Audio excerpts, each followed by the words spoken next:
नमस्कार, स्वागत है आप सभी का मैथ्स विद मनोज पे।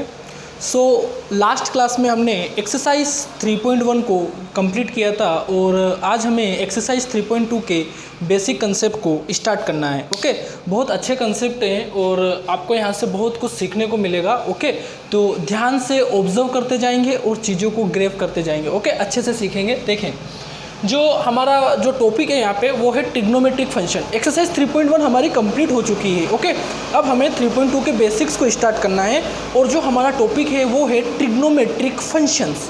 ओके, आप जो वहाँ पे साइन कोस और वो पढ़े थे, अगर हम उनको फंक्शन में लिखे तो हम उनको ऐसे लिखते हैं, f of x is equal to sine x. That means ये एक साइन फंक्शन है ना। एफ ऑफ एक्स मतलब ये एक साइन फंक्शन है। अगर सिमिलरली मैं बात करूं f of x is equal to cos x, that means ये एक कोसाइन फंक्शन है। F of x is equal to cosec x, that means ये एक कोसेक फंक्शन है। F of x is equal to sec x, that means ये एक sec function है। Similarly f of x is equal to tan x एक function है and f of x is equal to cot x एक function है। ऐसे 6 function होते हैं, 6 रेशियो होते हैं तो 6 फंक्शन होंगे। ये फंक्शन होते हैं। अब मैं आपको यहाँ पर साइन और कोस को बताऊंगा। ओके, साइन फंक्शन और कोस फंक्शन के बारे में मैं आपको कुछ पॉइंट बताऊंगा। और हमें पता है कि टेन साइन अपॉन कोस होता है, कोट कोस अपॉन साइन होता है, कोसेक 1 अपॉन साइन होता है और सेक 1 अपॉन कोस होता है। तो अगर हमें साइन और कोस पता है, अगर हमें साइन और कोस अगर हमें ये पता चल जाए कि ये कैसे वर्क करते हैं, देन हम आसानी से बाकी 4 जो रेशियो बचेंगे, जो फंक्शन बचेंगे, उनके बारे में हम आसानी से ऑब्जर्वेशन लिख पाएंगे। ओके, तो समझेंगे यहाँ बात से, समझेंगे यहाँ ध्यान से। ओके, सबसे पहले अब मैं यहाँ से कुछ पॉइंट निकालूंगा, है ना, तो आप चीज़ों को ध्यान से समझते जाएंगे। सबसे पहले मैंने एक कोऑर्डिनेट एक्सिस लिया।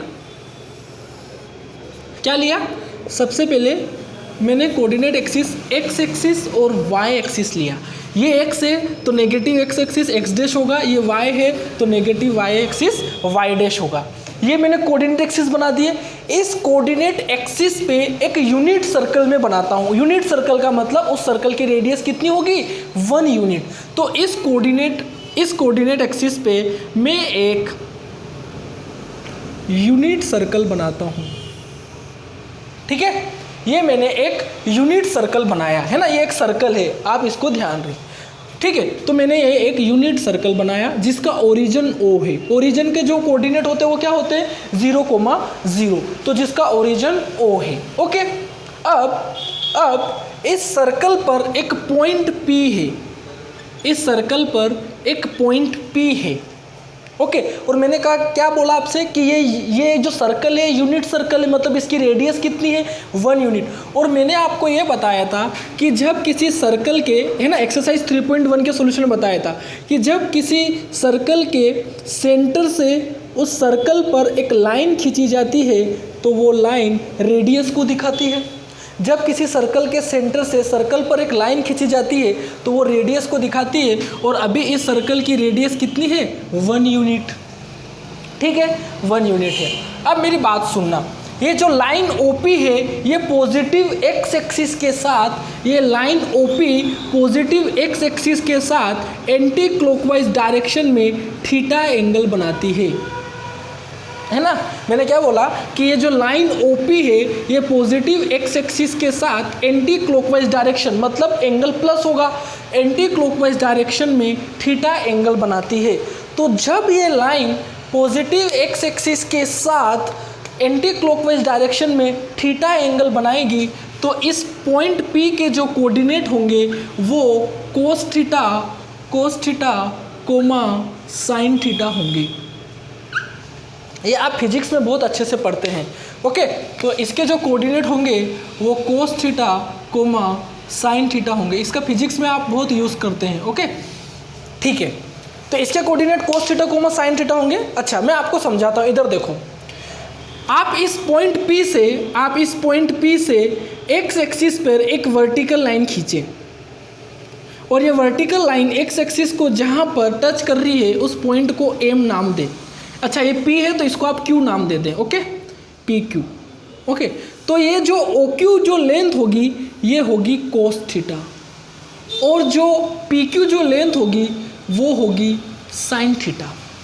ओके, देखो OQ जो लेंथ होगी वो होगी cos थीटा और PQ जो लेंथ होगी वो होगी sin थीटा। तो जो P के कोऑर्डिनेट आएंगे, अच्छा जो कोऑर्डिनेट होते हैं वो x, y होते हैं, तो x की वैल्यू कितनी है cos थीटा, तो cos थीटा, और y की वैल्यू कितनी है sin थीटा। तो ये कोऑर्डिनेट जो P के बनेंगे ये cos थीटा, sin थीटा बनेंगे। ओके, अगर मैं यहाँ से लिखूँ तो ये एक राइट एंगल ट्राइंगल है ना, जिसका ये एंगल 90 डिग्री है, ये राइट एंगल ट्राइंगल है। तो राइट एंगल ट्राइंगल के लिए अगर हम पाइथागोरस थ्योरम एप्लीकेबल करते हैं, अगर हम राइट एंगल ट्राइंगल के लिए पाइथागोरस थ्योरम एप्लीकेबल करते हैं तो हाइपोटेनस का स्क्वायर दैट मीन्स ओपी का स्क्वायर, है ना, हाइपोटेनस का स्क्वायर दैट मीन्स ओपी का square is equal to perpendicular square that means PQ square plus base square that means OQ का स्क्वायर।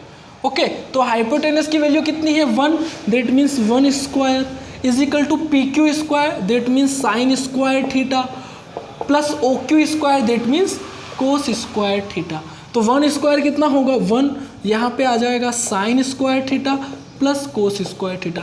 क्या ये रिजल्ट आप 10th क्लास में पढ़े हैं क्या? Sign square theta plus cos square theta कितना होता है 1। ओके, तो वो रिजल्ट यहाँ से आता है, sign square theta plus cos square theta कितना होता है 1। ये रिजल्ट कहाँ से आता है? यहाँ से। इतना आपने सीखा। सबसे पहले मैंने क्या किया, कोऑर्डिनेट एक्सिस बनाए, कोऑर्डिनेट एक्सिस पे मैंने एक यूनिट सर्कल लिया। यूनिट सर्कल का मतलब है कि उस सर्कल की रेडियस 1 यूनिट होगी। फिर मैंने एक पॉइंट, उस सर्कल पे एक पॉइंट P लिया और वो पॉइंट उस सर्कल के सेंटर से उस पॉइंट को मिलाने वाली लाइन की रेडियस 1 यूनिट, क्योंकि वो यूनिट सर्कल है। और फिर उस लाइन के द्वारा पॉजिटिव एक्स एक्सिस के साथ एंटी क्लॉकवाइज डायरेक्शन में एंगल थीटा बनाया। तब जो पॉइंट P के कोऑर्डिनेट होंगे वो कोस थीटा साइन थीटा होंगे। ओके, और फिर मैंने यहाँ पे ये एक राइट एंगल ट्राइंगल बन रहा है तो मैंने इसके लिए पाइथागोरस थ्योरम एप्लीकेबल की और मैंने एक रिजल्ट डिराइव किया, sign square theta plus cos square theta कितना होता है 1। वो रिजल्ट मैंने यहाँ से डिराइव किया। ओके, तो वो रिजल्ट यहाँ से आता है। अब अगर हम बात करें आगे, अब हम इस सर्कल में कुछ आगे बात करते हैं। तो आपको पता है कि ये इस सर्कल के सेंटर से इस सर्कल पर खींची गई लाइन, ये भी एक रेडियस है जिसकी लेंथ 1 है ना, ये भी एक रेडियस है ना, यहाँ से यहाँ। चलो मैं बता देता हूँ। ऐसा करते हैं कि ये सर्कल के सेंटर से जो लाइन जा रही है और जो सर्कल को टच कर रही है उनको हम पॉइंट दे देते हैं। ये A पॉइंट है, ये B पॉइंट है, और ये C पॉइंट है, और ये D पॉइंट है। ठीक है, तो ये जो OA है ये भी तो 1 यूनिट है क्योंकि ये रेडियस को दिखाएगा। OB ये भी 1 यूनिट है क्योंकि ये रेडियस को दिखाएगा। OC ये भी 1 यूनिट है, बट ये नेगेटिव एक्सिस में तो ये -1। Similarly OD negative y axis में तो -1, बट है तो रेडियस ना 1 यूनिट की। ये भी रेडियस 1 यूनिट क्योंकि सर्कल के सेंटर से सर्कल पर खींची गई लाइन रेडियस है, तो ये भी 1 यूनिट, ये भी 1 यूनिट और ये भी 1 यूनिट। ठीक है, अब मेरी बात को आप ध्यान से यहाँ पे समझने की कोशिश करना। अच्छा, वो बताने से पहले मैं आपको एक बात यहाँ पे बताना चाहता हूँ एंगल के बारे में, है ना। अगर मैं आपसे कहूँ कि यहाँ पर एंगल AOB कितना होगा, एंगल AOB, तो ये एंगल कितना है 90 डिग्री है ना, तो एंगल AOB 90 डिग्री मतलब π/2 है ना। अगर मैं कहूँ कि आपसे एंगल AOC कितना होगा, तो लीनियर पेयर बन रहे हैं ये, सो एंगल AOC 180 डिग्री मतलब पाई होगा, है ना। 180 डिग्री पाई होता है और π/2 90 डिग्री होता है। अगर मैं आपसे कहूँ कि एंगल AOD है ना, एंगल AOD, तो आप मेरी बात सुनो, ये 90 और ये 90, 180 प्लस 90 270, दैट मीन्स 3π/2। ठीक है, ये एंगल, ठीक है, इतना हमने ये लिखा। अब मैं आपसे कहूँ कि बेटा मुझे A कोऑर्डिनेट, B और C के कोऑर्डिनेट बताओ, point A, point B, point C और पॉइंट D के मुझे आप कोऑर्डिनेट बताओ। जब आप ये कोऑर्डिनेट लिखोगे तो आपको यहाँ से एक बहुत अच्छा रिजल्ट मिलेगा। समझो मेरी बात को। तो आप मुझे कहोगे कि सर ये जो पॉइंट A है ये पॉइंट A x एक्सिस पे है, और हमें पता है सर कि x एक्सिस पे y की वैल्यू 0 होती है। आप क्या कहोगे कि ये जो पॉइंट A है ये पॉइंट x एक्सिस पे है और एक्स एक्सिस पे वाई की वैल्यू कितनी होती है 0 और एक्स की वैल्यू कितनी है 1 यूनिट। तो ये जिस ए पॉइंट के जो कोऑर्डिनेट होंगे ये क्या होंगे 1,0। ठीक है, फिर आप मुझसे कहोगे कि सर जो बी पॉइंट है वो वाई एक्सिस पे है और वाई एक्सिस पे और जो वाई एक्सिस पे एक्स की वैल्यू क्या होती है 0। तो आप कहोगे कि सर इस बी पॉइंट के कोऑर्डिनेट एक्स की वैल्यू तो 0 क्योंकि वाई एक्सिस पे बी पॉइंट है तो बी वाई एक्सिस पे एक्स की वैल्यू 0 होती है और जो वाई की वैल्यू है वो कितनी है, देखो ये भी तो रेडियस है तो ये भी कितनी है 1 क्योंकि ये पॉजिटिव वाई में है। फिर आप मुझसे कहोगे कि सर जो सी पॉइंट है वो नेगेटिव एक्स एक्सिस में है और ये लेंथ तो 1 यूनिट ही है और एक्स एक्सिस पे वाई की वैल्यू कितनी होती है 0 और ये जो वैल्यू है ये कितनी है -1 क्योंकि नेगेटिव है ना बेटा, नेगेटिव है ना बेटा ये। ठीक है, अब अगर हम बात करें ओडी की, है ना, डी पॉइंट की, तो डी पॉइंट वाई एक्सिस पे है तो वाई एक्सिस पे एक्स की वैल्यू 0 और वाई की वैल्यू कितनी है -1। आपको इतना समझ में आया होगा, आई होप। बस आपको इतना पता है, ये हम क्लास 9th में सीखते हैं कि एक्स एक्सिस पे वाई की वैल्यू 0 होती है और वाई एक्सिस पे एक्स की वैल्यू 0 होती है। इतना समझ में आया। अब मैं आपसे कहूँ कि बेटा अगर जब हम एंटी क्लॉकवाइज डायरेक्शन में चलते हैं तो ये 0 डिग्री होता है, ये π/2 मतलब 90 डिग्री होता है और ये पाई मतलब 180 डिग्री होता है और ये 3π/2 मतलब 270 डिग्री होता है। और जब हम यहाँ पर आते हैं तो हमारा 1 रिवोल्यूशन कंप्लीट हो जाता है और फिर यहाँ से 2π से स्टार्ट होता है। ठीक है ना, 0 से लगाकर पूरा रिवोल्यूशन कंप्लीट करके 2π पे पहुँचते हैं हम और फिर स्टार्ट हो जाता है। ठीक है, आपने इतना मुझसे कहा और मैंने आपको इतना बताया। ठीक है, अब मैं आपको यहाँ से कुछ एंगल्स बताऊँगा जो कि बहुत इम्पोर्टेंट है। तो अभी हम क्या करेंगे, अभी आप वीडियो को पॉज करना और यहाँ तक नोट डाउन करना या इसको भी नोट डाउन कर लेना। ठीक है, अब हम सर्कल की हेल्प से कुछ इम्पोर्टेंट रिजल्ट को लिखने जा रहे हैं।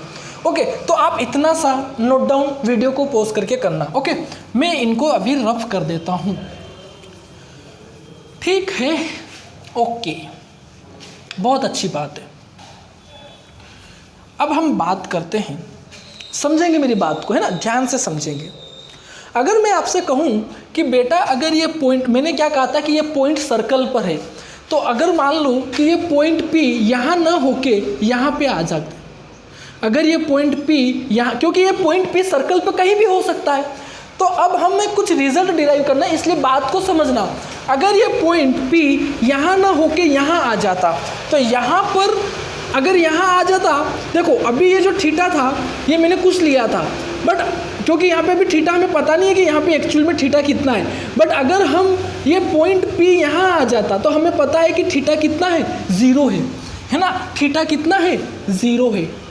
तो थीटा 0 होता तो जब P यहाँ पे आता cos theta coma sine theta, और जब P पॉइंट यहाँ पे आता इस जगह और हमें पता है कि थीटा 0 है तो हम क्या लिखते कोस 0 डिग्री और साइन 0 डिग्री, है ना। अब मुझे बताओ कोस 0 की वैल्यू जो कोऑर्डिनेट A के पॉइंट होंगे वो आएंगे, मतलब कोस 0 की वैल्यू कितनी होगी 1 और साइन 0 की वैल्यू कितनी होगी 0, क्योंकि बेटा ये x को दिखाता है, ये y को दिखाता है। कोऑर्डिनेट में कोऑर्डिनेट x, y होते हैं, ये x को दिखाता है, ये y को दिखाता है, ये x को दिखाएगा, ये y को दिखाएगा, तो कोस की वैल्यू ये होगी और साइन की वैल्यू ये होगी। ठीक है, तो कोस 0 1 होता है और साइन 0 0 होता है, साइन 0 डिग्री 0 होता है। अब पॉइंट P को एक बार हम यहाँ ले आए। अब पॉइंट P अगर यहाँ ना होके यहाँ होता, मतलब थीटा इजिकल टू π/2 पे होता, है ना। अगर थीटा इजिकल टू π/2 पर पॉइंट P होता, है ना, मान लो कि अब पॉइंट P यहाँ आ गया, तो पॉइंट P जब यहाँ आएगा, समझना बात को, जब पॉइंट P यहाँ आएगा तो इस बार थीटा की वैल्यू कितनी है, देखो यहाँ पे तो सिर्फ थीटा है क्योंकि उसकी वैल्यू नहीं पता, जब पॉइंट P यहाँ आ जाएगा तो यहाँ पे तो थीटा 0 है, तो कोस 0 साइन 0 आ गया। अब पॉइंट P यहाँ गया तो यहाँ पे थीटा की वैल्यू कितनी है π/2, तो यहाँ पे कितना बनेगा कोस π/2 और साइन π/2। फिर से आपको कोऑर्डिनेट पता है क्या, कोस π/2 है ना, कोस की वैल्यू ये होगी तो cos पाई बाई 2 0 होगा और sin पाई बाई 2 कितना होगा, sin पाई बाई 2 कितना होगा 1। अच्छा पाई बाई 2 90 डिग्री होता है, ये ध्यान दो, है ना, मतलब cos 90 0 होता है और sin 90 1 होता है। अब आपका पॉइंट P C के यहाँ आ गया, तो थीटा इस बार कितना हो जाएगा, थीटा इस बार कितना हो जाएगा पाई, मतलब 180 डिग्री, है ना। तो फिर से पॉइंट P यहाँ आया, मतलब थीटा पाई है, मतलब कोस पाई एंड साइन पाई। वैल्यू आपकी लिखी हुई है, कोस पाई कितना होगा -1 और साइन पाई कितना होगा 0। ये बहुत इंपॉर्टेंट कंसेप्ट है ना, ये बहुत कम टीचर्स सिखाते हैं, तो इसको ध्यान से समझो, ठीक है। थीटा इज इक्वल टू पाई हमने देख लिया, तो कोस पाई की वैल्यू -1, मतलब कोस 180 की वैल्यू -1 होती है और साइन 180 की वैल्यू 0 होती है। अब हम पॉइंट पे यहाँ होता, अगर पॉइंट पे डी पे होता तो थीटा कितना आ जाता, थीटा कितना आ जाता 3 पाई बाई 2, है ना, थीटा कितना आ जाता 3 पाई बाई 2, मतलब 270 डिग्री। तो कोस 3 पाई बाई 2 और साइन 3 पाई बाई 2 कितना होता, कोस 3 पाई बाई 2 और साइन 3 पाई बाई 2 कितना होता, तो कोस 3 पाई बाई 2 तो 0 होता है और साइन 3 पाई बाई 2 -1, ठीक है। फिर थीटा, फिर पॉइंट P अगर यहाँ आ जाता है ना पूरा घूम के, है ना, पूरा घूम के अगर पॉइंट P यहाँ आ जाता तो इस बार थीटा 2 पाई होता, मतलब 360 डिग्री होता, ठीक है, 360 डिग्री होता। तो इस बार थीटा 2 पाई है, तो कोस 2 पाई और साइन 2 पाई, तो कोस 2 पाई की वैल्यू कितनी होती 1 और साइन 2 पाई की वैल्यू कितनी होती 0। ऐसे हम वैल्यू निकाल सकते हैं। फिर आप घूम के यहाँ आ जाते तो कोस 3 पाई साइन 3 पाई, कोस 4 पाई साइन 4 पाई, कोस 5 पाई साइन 5 पाई, कोस 6 पाई साइन 6 पाई, ऐसे आप वैल्यू निकाल सकते हैं। जैसे मैं आपसे कहूँ कि चलो मैं यहाँ लिख देता हूँ, जैसे मैं आपसे कहूँ कि बेटा आप 2 पाई तक घूम चुके हो, है ना, जब 0 से पाई यहाँ आया तो 2 पाई से 3 पाई यहाँ आएगा। तो अगर थीटा इज इक्वल टू 3 पाई की मैं बात करूँ, है ना, थीटा 3 पाई यहाँ आएगा, तो थीटा इज इक्वल टू अगर 3 पाई की बात करूँ तो कोस 3 पाई कितना होगा -1 और साइन 3 पाई कितना होगा 0, ठीक है। फिर 3 पाई के बाद फिर यहाँ आया तो इस बार ये कितना हो जाएगा 4 पाई हो जाएगा। तो अगर थीटा इज इक्वल टू 4 पाई की मैं बात करूं तो कोस 4 पाई 1 होगा और साइन 4 पाई 0 होगा, ठीक है। तो हम इससे ऐसे वैल्यू हम निकाल सकते हैं। ओके, आप 2 पाई में 98 करके आप यहाँ पे भी कर सकते हो, है ना, जैसे आपका 3 पाई आया तो 3 पाई में 98 करके ये वैल्यू भी निकाल सकते हो। तो ये कुछ वैल्यूज़ मैंने आपको बताई है, ये बहुत इंपॉर्टेंट वैल्यूज़ है, क्योंकि जब आप क्लास 10th में पढ़े थे तो आपको क्लास 10th में 0 डिग्री 30 डिग्री आपके टीचर्स ने आपको 0 डिग्री 30 डिग्री 45 डिग्री और 60 डिग्री कैसे आता है वो आपको सिखाया होगा वहाँ पे। ये मैं आपसे उम्मीद करता हूँ कि 0 डिग्री 30 डिग्री 45 60 आपको आपके टीचर्स ने क्लास 10th में आपको सिखाया होगा। मैं आगे बात करता हूँ, है ना, कि 90 कैसे आया, वहाँ तक तो आप सीखे हो। 90 कैसे आया, 180 कैसे आया, 270 कैसे आया, 360 कैसे आया, तो आगे की वैल्यू कैसे आती है वो मैंने आपको बताई। तो मैं जब टेबल बनाऊंगा तो 0 45 30 60 ये वैल्यू आपको पता है तो मैं उनको डायरेक्ट लिखूंगा और बाकी की वैल्यू मैं लिखूंगा तो उनका डेरिवेशन मैंने आपको बता दिया है कि वो वैल्यू कैसे आती है। साइन 91 कैसे होता है, कोस 90 0 कैसे होता है, कोस 180 -1 होता है, साइन 180 0 होता है। तो ये कैसे वैल्यू आई वो मैंने आपको यहाँ से बहुत अच्छे से समझाया है। ओके, तो आप इसको नोट करो, फिर हम आगे कुछ बात करते हैं।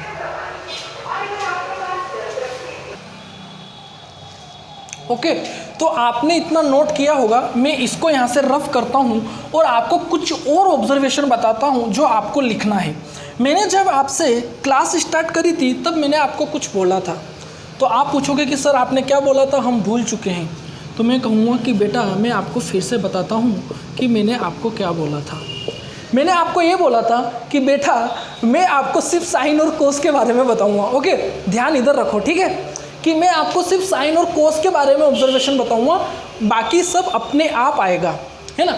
मैंने आपको ये पढ़ाया था, मैंने आपको ये बताया था और आप 10th में भी सीखे होंगे कि जो टेन थीटा होता है वो sine theta upon cos theta होता है, और जो कोट थीटा होता है वो cos theta upon sine theta होता है। Cosec theta 1 upon sine theta होता है और sec theta 1 upon cos theta होता है। तो आप मुझसे कहोगे कि सर आपने कहा था कि हम सिर्फ साइन और कोस के बारे में देखेंगे और बाकी हम अपने आप लिख लेंगे, तो सर आप मुझे tan 0 की वैल्यू बताओ। एक बच्चे ने मुझसे कहा कि सर आप मुझे tan 0 की वैल्यू बताओ, तो मैं उससे कहूँगा कि बेटा tan 0 का मतलब थीटा कितना है, 0, मतलब साइन 0 अपॉन कोस 0। तो मैं उससे कहूँगा कि बेटा साइन 0 की वैल्यू कितनी है, 0, और कोस 0 की वैल्यू कितनी है, 1। तो tan 0 की वैल्यू भी कितनी आएगी, 0 आएगी। ठीक है। अगर कोई बच्चा मुझसे कहे कि सर हमें सेक 0 की वैल्यू बताओ, तो मैं उससे कहूँगा कि सेक 0 1 अपॉन कोस 0 होगा। तो कोस 0 की वैल्यू कितनी होती है, 1, तो 1 अपॉन 1 कितना आएगा, 1 आएगा।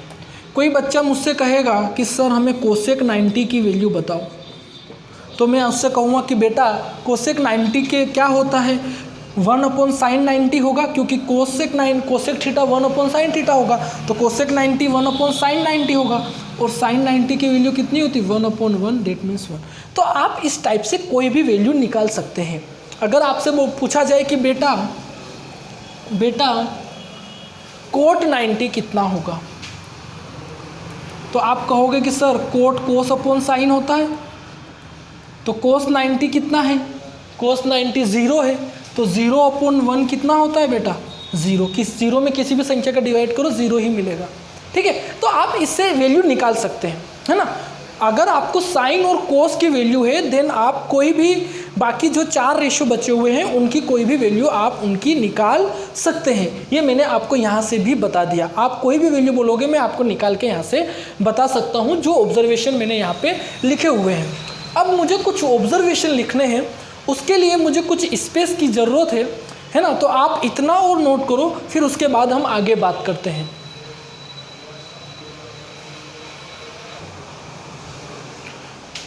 ओके, तो एक्चुअल में देखा जाए तो मैं ऑब्जर्वेशन कर रहा हूँ। ये जो पूरी क्लास जो आज की है ये पूरी ऑब्जर्वेशन ही है। यहाँ पे एक एक पॉइंट ऑब्जर्वेशन है। ओके, तो इतना सारा ऑब्जर्वेशन हमने देखा। अब मैं यहाँ से कुछ और ऑब्जर्वेशन निकालता हूँ। यहाँ पे अभी जो मैं 2 पॉइंट लिखूँगा वो अब आप जब भी ट्रिग्नोमेट्री पढ़ोगे आपका पीछा नहीं छोड़ेंगे, आपके साथ हमेशा आएंगे। तो इन पॉइंट को समझने की कोशिश करना। ओके, मैं यहाँ से लिखता हूँ, क्या लिखता हूँ कि साइन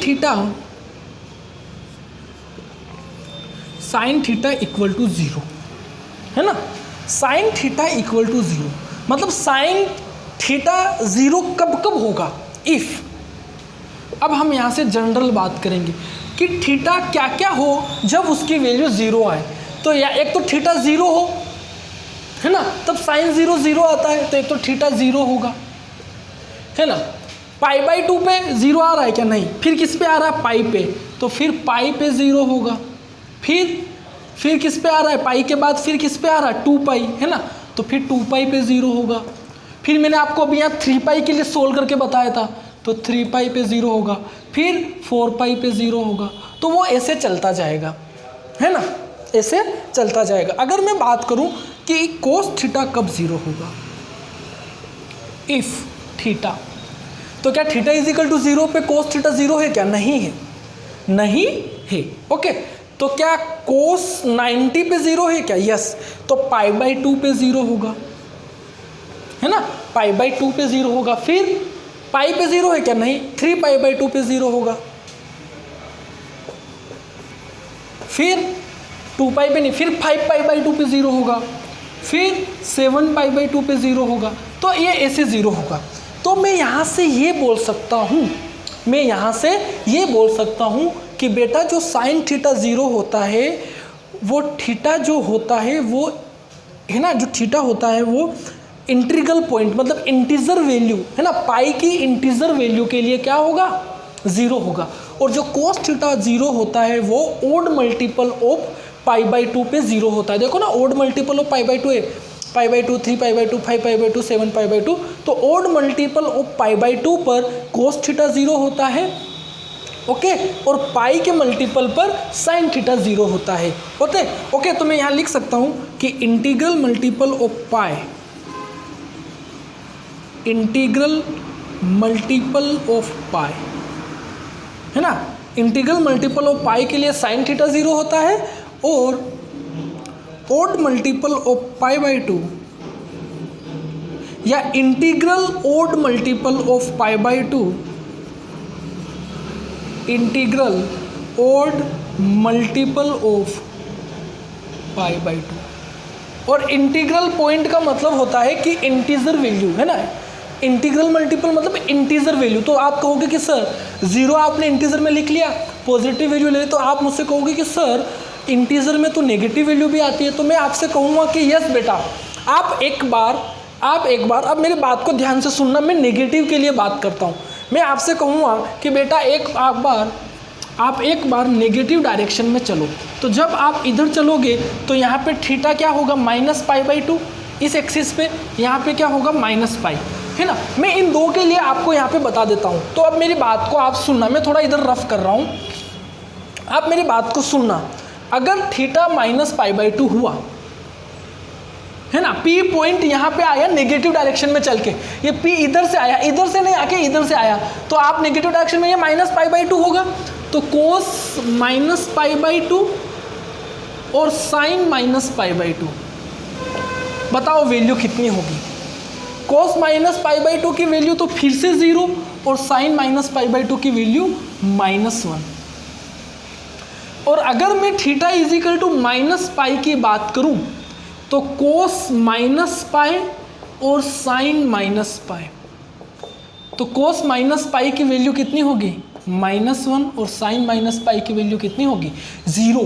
मतलब मैं ये कहूँ कि जो कोस पाई बाई 2 था वो भी 0 था, और कोस माइनस पाई बाई 2 था वो भी 0 था। इसीलिए इंटीग्रल लिखा है। इंटीग्रल मतलब इंटीजर पॉइंट, मतलब अगर कोस थीटा पाई बाई 2 पे 0 है ना, अगर कोस थीटा पाई बाई 2 पे 0 है, मतलब वो माइनस पाई बाई 2 पर भी क्या है, 0, -3 पाई बाई 2 पे भी क्या है, 0, -5 पाई बाई 2 पे भी क्या है, 0, -7 पाई बाई 2 पे भी क्या है, 0। ठीक है, क्योंकि इंटीग्रल मतलब पॉजिटिव पे अगर 0 है तो नेगेटिव पे भी 0 है। अब इधर देखो, वहाँ पे मैंने आपको बताया था कि साइन पाई 0, तो साइन माइनस पाई भी क्या है, 0। अगर आप साइन -2 पाई लेंगे ना तो ये फिर यहाँ आ जाएगा, तो फिर यहाँ पे साइन की वैल्यू देखो 0 है। इसका ये मतलब हुआ कि अगर पॉजिटिव वैल्यू के लिए अगर साइन अगर प्लस पाई पे 0 है तो माइनस पाई पर भी 0 है, -2 पाई पर भी 0 है, -3 पाई पर भी 0 है, -4 पाई पर भी 0 है। ओके, तो अब मैं यहाँ से कंक्लूड करता हूँ, है ना, ये मैंने आपको समझाया। अब आप इसको वीडियो को पॉज करना और नोट करना। मैं यहाँ से आपको कंक्लूड करके लिख रहा हूँ, और वो ये पॉइंट है, वो पॉइंट ये है, क्या पॉइंट है, आपने इतना लिखा होगा, उसको लिखने के बाद आप लिखना कंक्लूजन, है ना, कंक्लूजन। और कंक्लूजन में लिखना कि sine theta equal to 0 if theta equal to n pi, है ना। क्या लिखोगे, sine theta equal to 0 if theta equal to n pi, where n is an integer, है ना, where n is an integer, कोई भी इंटीजर हो सकता है। सिमिलरली आप देखो यहाँ पे, आप देखो n इंटीजर होता है तो आप n को 0 लो, है ना, तो 0 इंटू पाई थीटा 0 आएगा, तो साइन 0 0 होता है। आप n को 1 लो, तो जब n यहाँ 1 रखोगे तो 1 इंटू पाई होगा, तो साइन पाई 0 होता है। आप n को 2 लो, तो यहाँ n 2 रखोगे तो थीटा 2 पाई आएगा, तो साइन 2 पाई भी 0 होगा। आप नेगेटिव लो तो साइन माइनस पाई भी 0 होगा, अभी बताया मैंने। साइन n -2 लोगे तो -2 इंटू पाई -2 पाई, साइन -2 पाई भी 0 होगा। मतलब साइन 0 और पाई का कोई भी मल्टीपल, जैसे मैं आपसे कहूँ कि साइन 9 पाई, तो आप कहोगे कि सर ये पाई का मल्टीपल है और साइन है, ये 0 होगा। मैं आपसे कहूँ कि साइन 50 पाई, तो आप मुझसे कहोगे कि सर ये साइन है और यहाँ पाई का मल्टीपल है, मतलब इसकी वैल्यू 0 होगी। मैं आपसे कहूँ कि साइन माइनस का 35 पाई, तो आप कहोगे कि सर ये n इंटीजर हो सकता है तो नेगेटिव हो सकता है, और पाई का मल्टीपल है और साइन है तो इसकी वैल्यू 0 होगी। मतलब पाई के मल्टीपल के लिए साइन हमेशा क्या होता है, 0 होता है। शर्त है कि वो n इंटीजर हो, मतलब 0 पॉजिटिव वैल्यू और नेगेटिव वैल्यू हो सकती है। तो ये तो साइन का ऑब्जर्वेशन था। अब अगर हम बात करें कोस की, किसकी बात करें, कोस की, तो कोस थीटा 0 कब होता है, जब theta, if theta is equal to 2n plus 1 pi by 2। 2n plus 1 pi by 2 इसलिए लिखा क्योंकि ये odd multiple of pi by 2 पे, odd multiple of pi by 2 पे 0 होगा। और यहाँ पर भी जो n है वो इंटीजर है, where n is n integer. आप पुट करो, आप इंटीजर मतलब आप n 0 पुट कर सकते हो, तो n यहाँ 0 पुट करो, तो 2 into 0 0, 0 plus 1 1, 1 into pi by 2 pi by 2, तो थीटा पाई बाई 2, तो कोस पाई बाई 2 कितना होता है, 0 होता है। आप n 1 पुट करोगे तो 2 प्लस 1 3, 3 पाई बाई 2 पे भी कोस क्या होता है, 0। आप माइनस 1 पुट करो तो minus 2 plus 1 minus pi by 2, cos minus pi by 2 पे भी मैंने अभी आपको बताया कि कोस क्या होता है, 0। तो आपको ये ध्यान रखना है कि कोस पाई बाई 2 के ओड मल्टीपल पे 0 होता है, कोस पाई बाई 2 के ओड मल्टीपल पे 0 होता है, और साइन पाई के मल्टीपल पे 0 होता है। ओके, तो आपको ये जो 2 पॉइंट है ये बहुत इंपॉर्टेंट पॉइंट है और आपको इनको कंक्लूजन में लिखना है। मैंने ये बताया कि साइन पाई के मल्टीपल पे 0 होता है और कोस पाई बाई 2 के ओड मल्टीपल पर क्या होता है, 0 होता है। ओके, तो इन ऑब्जर्वेशन को नोट करो, फिर आगे देखते हैं। ओके, तो आपने इतना नोट किया होगा। अब आपको साइन और कोस तो हम पढ़ लिए। अगर आपको कोसेक की वैल्यू निकालनी है तो आप कैसे निकालोगे, अगर आपको कोसेक थीटा निकालना है तो कैसे निकालोगे, उसको लिखोगे 1 साइन थीटा। अब साइन थीटा कहाँ कहाँ पर 0 होता है, theta is equal to n pi पे, मतलब यहाँ पे थीटा n पाई नहीं होना चाहिए। अगर ये हो गया तो ये 1/0 और 1/0 नॉट डिफाइंड होता है, क्योंकि ये एक रेशनल फंक्शन बन जाएगा जो हम चैप्टर 2 में सीखे हैं। ओके, सिमिलरली अगर हम सेक थीटा की बात करें तो सेक थीटा 1 कोस थीटा होता है, और cos theta cos theta 2n plus 1 pi by 2 पे 0 होता है। तो अगर यहाँ पे ये 0 हो गया तो ये 1/0 डिफाइंड नहीं होगा, इसलिए थीटा की वैल्यू ये नहीं होना चाहिए। अगर हम बात करें टेन थीटा की तो tan theta sine theta upon cos theta होता है ना। तो theta is equal to 2n plus 1 pi by 2 होता है ना, जहाँ पे कोस 0 होता है तो ये वैल्यू नहीं होना चाहिए क्योंकि 1/0 नॉट डिफाइंड होता है। फिर अगर हम बात करें कोट थीटा की तो cot theta cos theta upon sine theta होता है ना। तो यहाँ पे theta sine not equal to n pi, ये आपको पता है ना कि कोसेक 1 साइन होता है, सेक 1 कोस होता है, टेन साइन अपॉन कोस होता है और कोट कोस अपॉन साइन होता है। ठीक है, ये आपको पता है और ये तो मैंने इससे स्टैंडर्ड फॉर्म में लिखा है, आपको मेन इन चीज़ों की नीड होती है।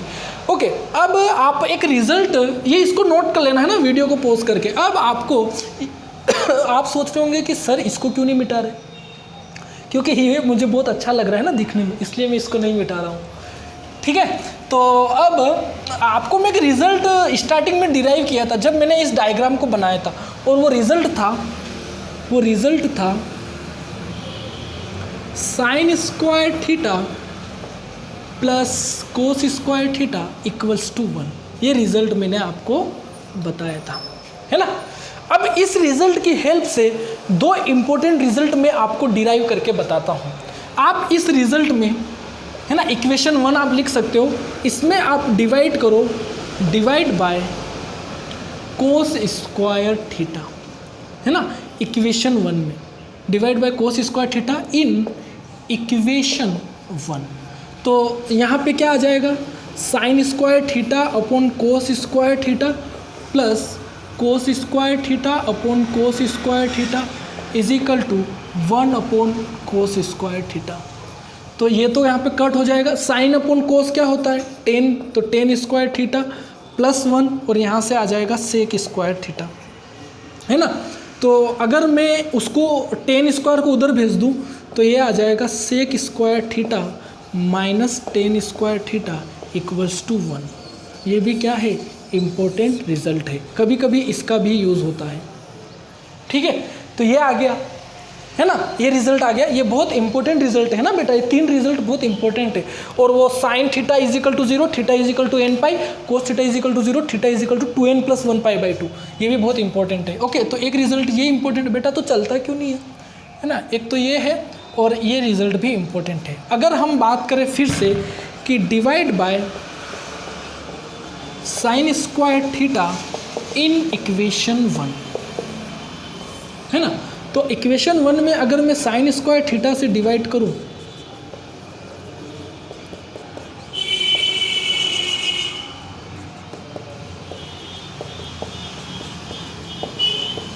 तो साइन से साइन कट होगा तो 1, और कोस अपॉन साइन क्या होता है, कोट स्क्वायर थीटा, और 1 अपॉन साइन क्या होता है, कोसेक स्क्वायर थीटा, है ना। तो ये भी इम्पोर्टेंट है। और एक बार कोट को उधर ले जाओ, तो कोट को उधर ले जाओगे तो cosec square theta minus cot square theta equal to 1। ठीक है, तो क्या क्या पढ़ाया, sine square theta plus cos square theta 1 होता है, sec square theta minus tan square theta 1 होता है, और cosec square theta minus cot square theta 1 होता है। Sine theta equal to 0, theta is equal to n pi पर, जहाँ पर एन इंटीजर होता है, कोस theta is equal to 0, theta is equal to 2n + 1 pi by 2, वहाँ पर भी एन इंटीजर होता है। और मैंने इस सर्कल की हेल्प से आपको कैसे क्या आता है वो भी मैंने आपको सिखाया, है ना। 45 डिग्री, 30 डिग्री, 60 डिग्री और 0 डिग्री आप कैसे आता है आपको क्लास 10th में सिखाया होगा। और बाकी की वैल्यू 90 से आगे की कैसे आती है with the help of circle मैंने आपको समझाने की कोशिश की है बहुत अच्छे से। तो आप वीडियो को अच्छे से देखना और अच्छे से समझना और अच्छे से नोट डाउन करना। कल मैं एक टेबल बनाऊंगा जो 0 से लगाकर 360 डिग्री तक की टेबल होगी, और वो टेबल आपको बहुत अच्छे से समझ आ जाएगी जब आप आज की क्लास को बहुत अच्छे से समझ के नोट डाउन कर लोगे और रिवाइज कर लोगे। ओके, तो कल मिलते हैं, तब तक अपना ध्यान रखें और हमेशा खुश रहें। Okay, bye.